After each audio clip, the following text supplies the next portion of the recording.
Hello student, কেমন আছো তোমরা সবাই? আশা করি সবাই খুব ভালো আছো। তো আজকের ক্লাসটা স্পেশালি তাদের জন্য যারা কাউন্সেলিং নামক জিনিসটা ফার্স্ট টাইম ফেস করতে চলেছে। সে তুমি ড্রপার স্টুডেন্ট হও আর ফ্রেশ স্টুডেন্ট হও, যদি আগে কখনো কোনো কাউন্সেলিংয়ে বসে না থাকো, তাহলে এই ভিডিও অবশ্যই তোমার হেল্প করবে। তোমাদের মনে চলতে থাকা হাজারো প্রশ্নের উত্তর পাবে এখানে। যেমন কাউন্সেলিংয়ের কতগুলো প্রসেস, স্টেপ বাই কিভাবে হয়, কখন ডকুমেন্টস ভেরিফিকেশন করতে হয়, কোন কলেজে ডকুমেন্টস ভেরিফিকেশন হয়, কখন গ্যাপ সার্টিফিকেট লাগে, কখন মেডিকেল সার্টিফিকেট লাগে, কোথা থেকে সেগুলো করতে হয়। তো সেই স্টেপগুলো আমি মোটামুটি তোমাদের একটা আইডিয়া দেবো। অলরেডি ডিফারেন্ট ডিফারেন্ট ভিডিও চ্যানেলে আছে, তো সেগুলো তো দেখতেই পারো ডকুমেন্টসের ব্যাপারে। আপাতত আমরা শুধু কাউন্সেলিংয়ের স্টেপগুলো এই ভিডিওতে শিখবো, যাতে ওভারঅল আমাদের একটা ধারণা হয়ে যায়, আমাদের মনে যে ভয় ভীতি বা যে কৌতূহলগুলো আছে সেগুলো ক্লিয়ার হবে। ওকে, তাহলে চলো স্টেপ বাই স্টেপ আমরা যাই। তো মোটামুটি অনেকে জেইর কাউন্সেলিংয়ে যদি আগে থেকে করে থাকো, তাহলে কিছুটা আইডিয়া থেকে যাবে, আর যদি সেটা না হয় কোনো চিন্তা নেই, একদম ফ্রেশভাবে দেখো। আর যারা অলরেডি আগে দু একবার কাউন্সেলিংয়ে বসেছে, সো তাদের এই ভিডিও না দেখলেও চলবে, তাদের কাছে এটা নতুন কিছু নয়। ওকে, তো প্রথমে আমরা আসি রাউন্ডের কথা। আগে তোমাদের একটু অন্য জায়গায় চলে যাই। দেখো, আমাদের যদি নিটের কাউন্সেলিংয়ের কথা বলি, তাহলে মোটামুটি যেটা আমাদের সেট থাকে, এবার এই বছরের কাউন্সেলিংয়ে যদি কিছু চেঞ্জ হয় তো তখন হবে, এটা আমরা লাস্ট ইয়ার পর্যন্ত মোটামুটি বলছি। আমাদের এরকম 5খানা টোটাল রাউন্ড আছে। রাউন্ড 1, রাউন্ড 2, রাউন্ড 3, একটা স্ট্রে ভ্যাকান্সি রাউন্ড, আর একটা স্পেশাল মপ আপ রাউন্ড। এটা হচ্ছে আমাদের এমবিবিএস এর মোটামুটি এইরকমই সেট আপ, 5টা রাউন্ড মোটামুটি হয়। এবার আসি এক এক করে প্রতিটা রাউন্ডের গল্পটা কি। যখনই তুমি প্রথম রাউন্ডে বসছো, একদিন ডেট দেওয়া হবে, যেদিন থেকে বলা হবে কাউন্সেলিং স্টার্ট হচ্ছে, রাউন্ড 1 স্টার্ট। তো তুমি ওয়েবসাইট পেয়ে যাবে, ওয়েবসাইটের নাম কি, WBMCC। এই ওয়েবসাইটে তোমাকে আসতে হবে, আমি ওয়েবসাইটের লিঙ্ক দিয়ে দেবো। সেখানে মেডিকেল অ্যান্ড ডেন্টাল বলে একটা অপশান আছে, মানে ইউজি অপশান যেটা আছে, সেখানে ক্লিক করলে তোমার একটা রেজিস্ট্রেশন অপশান দেবে, যে নিউ রেজিস্ট্রেশন। ক্লিক করবে, যেভাবে রেজিস্ট্রেশন করতে হয়।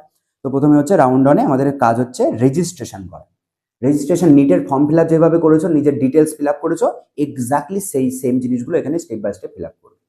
যেই ফিল আপ হয়ে গেল, তারপরে তোমার কাজ হচ্ছে ফিস পে করা।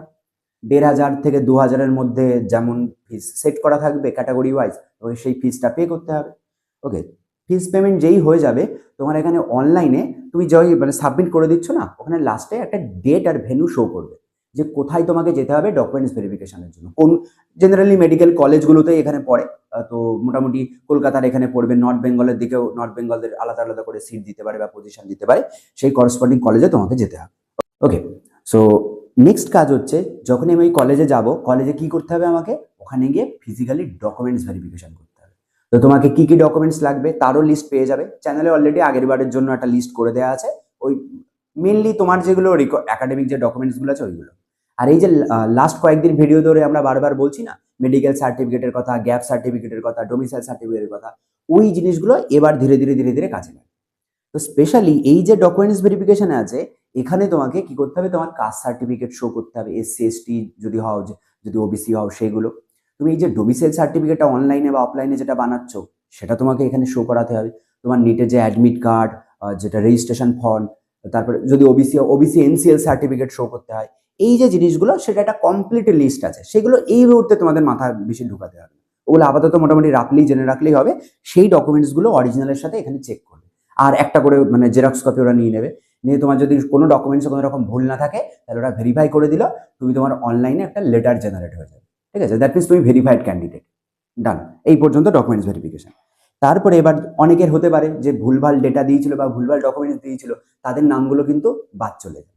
তো যাদের নাম থাকলো, তাদের একটা অফিসিয়াল ভেরিফাইড লিস্ট বেরোবে, সেগুলো সব ডেট দেয়া থাকবে ওই নোটিশে, কোন দিন কোনটা কোনটা করতে হবে, এমন নয় র্যান্ডাম হচ্ছে। সব যেদিন নোটিশ বেরোবে কাউন্সেলিংয়ের, সব ডেটগুলো লেখা থাকবে। তাহলে সেখানে তুমি তোমার নামটা চেক করে নেবে যে তোমার নামটা আছে কিনা। অবভিয়াসলি তুমি ভেরিফাইড ক্যান্ডিডেট, তো তোমার নাম তো থাকবে।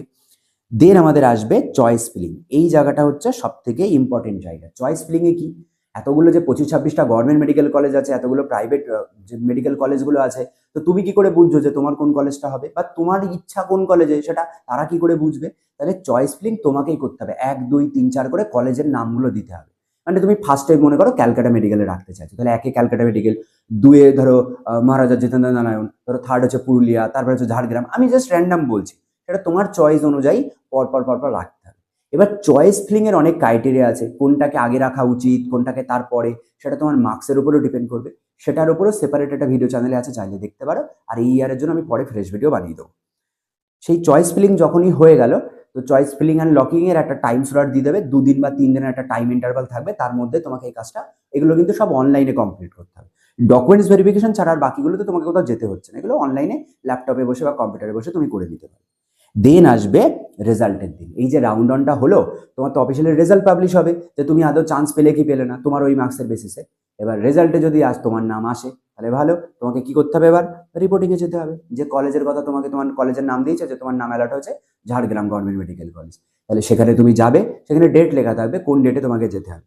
ওই যে ডকুমেন্টসগুলো তুমি আগে ভেরিফাই করেছিলে না, তো ওই ডকুমেন্টসগুলো, তার সাথে যদি আর কোনো অ্যাডিশনাল ডকুমেন্টসের দরকার পড়ে, স্পেশালি এই যে ধরো গ্যাপ সার্টিফিকেট হোক, বন্ড পেপার হোক, এইগুলো কিন্তু এই বন্ড পেপার টেপার কিন্তু এই ডকুমেন্টস ভেরিফিকেশনের সময় দিতে হয় না, ওগুলো কলেজে অ্যাডমিশনের সময় তোমার নেবে। এই যে তুমি যখন রিপোর্টিং করাতে যাচ্ছ না, ওই জায়গায় তোমার নেবে, তুমি সেখানে কলেজ অ্যাডমিশন ফিস দেবে, তো অ্যারাউন্ড 4.5 থেকে 5,000 বা 6,000 কিছু এক্সট্রা চার্জ জুড়বে, তো সেইগুলো দিয়ে তোমার ব্যাস কমপ্লিট। তোমাকে তারপরে গ্রুপে ওরা অ্যাড করে দেবে, দিয়ে বলে দেবে যে কবে থেকে ক্লাস শুরু হবে।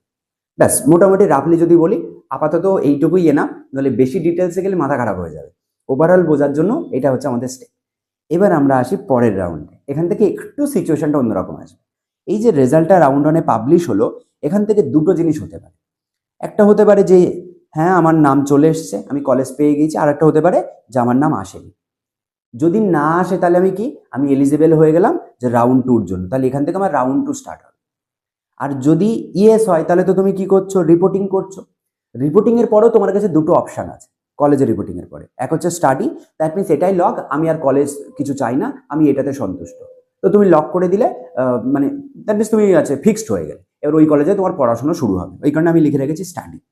আর যদি মনে হয় না আমি এর থেকে বেটার কলেজ ডিজার্ভ করি এবং আমার মনে হচ্ছে যে আমি ভালো কলেজ পেতে পারি, তাহলে তোমার হচ্ছে আপগ্রেডেশন অপশন আসবে অনলাইনে। তো তুমি যে প্রোফাইলে যেখানে ফিল আপ করছিলে আপগ্রেডেশন করতে হবে। তো তুমি যেই আপগ্রেড করবে, তখন কিন্তু তোমাকে আর এই ডকুমেন্টস ভেরিফিকেশনের আগের পেজগুলো তোমাকে করতে হচ্ছে না। তো তুমি তো অলরেডি ডকুমেন্টস ভেরিফাই করে এখানে এসছো, তাহলে ডবল করে কেন করবে? তোমাকে কিন্তু এগুলো আর কিছুই করতে হচ্ছে না। তুমি সোজা আপগ্রেডের পরে চয়েস ফিলিংয়ে চলে যেতে পারো।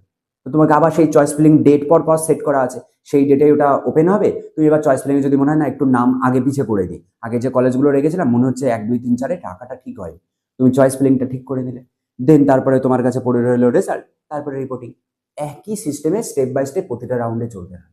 আর যারা হলো না তারা কি করবে, তাদের তো স্টাডি বা আপগ্রেডের অপশন নেই, মানে স্টাডি বলে কিন্তু কোনো অপশন নেই, স্টাডি লেখে রাখা আছে মানে আমি আর অন্য কলেজ চাই না, এটাই আমি সন্তুষ্ট, আমি পড়াশোনা করবো এবার এই কলেজে, এই কারণে লিখেছে, স্টাডি বলে কোনো বাটন থাকবে না। তো যারা রাউন্ড টুতে মানে এবার যাবে, তাদের হয়নি, ডকুমেন্টস সব ঠিকঠাক ভেরিফাইড, বাকি শুধু আমি কলেজটাই পাইনি, চলো আমি নেক্সট রাউন্ডে ট্রাই করবো, তারাও কিন্তু সোজা চলে আসবে এই চয়েস ফিলিং। তাদেরকেও এই আগের এইগুলো আর স্টেপ বাই স্টেপ, আর ডবল ডবল অনেকের এখানে দেখলাম, আমি লাস্ট ভিডিওতে কোশ্চেন দেখেছিলাম, স্যার তাহলে সেকেন্ড রাউন্ডেও কি ডবল করে ফিস দিতে হয়? না, ফিস একবারই দিতে হয়। যদি তুমি সাকসেসফুলি ভেরিফাইড ক্যান্ডিডেট হও, তোমার ওই একবারে ফিসই নাও।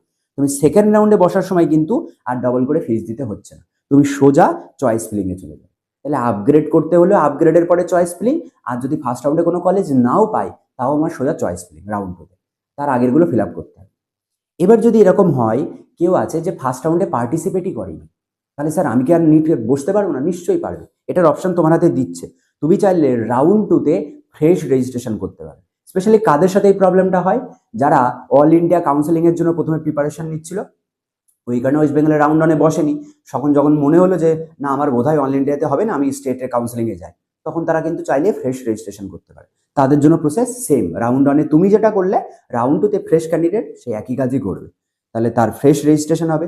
তুমি অলরেডি রেজিস্টার্ড, তোমাকে কিন্তু আর করতে হচ্ছে না। যারা ফার্স্ট রাউন্ডে বসেনি তাদেরকে করতে হচ্ছে, তাদেরও সেই একই ফিস পেমেন্ট, তাদের আবার ডকুমেন্টস ভেরিফিকেশন ডেট দেবে, তারপরে ভেরিফাইড যারা যারা ডকুমেন্টস ঠিক আছে তাদের নামের লিস্ট বেরোবে, তারপরে সে choice filling, result and reporting. একই রিপোর্টিংয়ে যদি আমি কলেজ পেয়ে যাই, আমি আর কোনো আপগ্রেডেশন না চাই, তাহলে সেখানে ডকুমেন্টস একবার চেক করাবো, টাকা পয়সা সাবমিট করে দেবো, ভর্তির ফি, আমাকে বলে দেবে কবে থেকে ক্লাস শুরু হতে পারে, গল্প শেষ। আর যদি সে আবার মনে করে না আমি এর পরের রাউন্ডে যাব আর একটু বেটার কলেজের জন্য, তাহলে আবার সেই আগের স্টেপের মতো আপগ্রেডেশন অপশানে ক্লিক করবে, সো দেন আবার চয়েস ফিলিং করতে থাকবে, যে রাউন্ড 3 পৌঁছে গেল। তো এইভাবে স্টেপ বাই কিন্তু আমাদের প্রতিটা রাউন্ড চলতে থাকে। তো আশা করি আমি শর্টে মোটামুটি তোমাদেরকে ব্যাপারটা বোঝাতে পারলাম, যদিও শর্ট হলো না, সেই 10-12 মিনিটের কাছাকাছি লেগেই গেল। তো এর থেকে আরও ডিটেলসে যখন এক্স্যাক্টলি আমাদের এবারে শিডিউলটা দেবে, তখন ডেট ওয়াইজ ধরে ধরে তোমাদেরকে বুঝিয়ে দেবো, যাতে কোনো রকম সমস্যা না হয়। তো আপাতত বিগিনারদের জন্য আশা করি এইটুকুই না। এর বাইরেও যদি কোনো কোশ্চেন থাকে তাহলে অবশ্যই করো, আমি তার যথাযথ উত্তর দেওয়ার চেষ্টা করবো। চলো টাটা।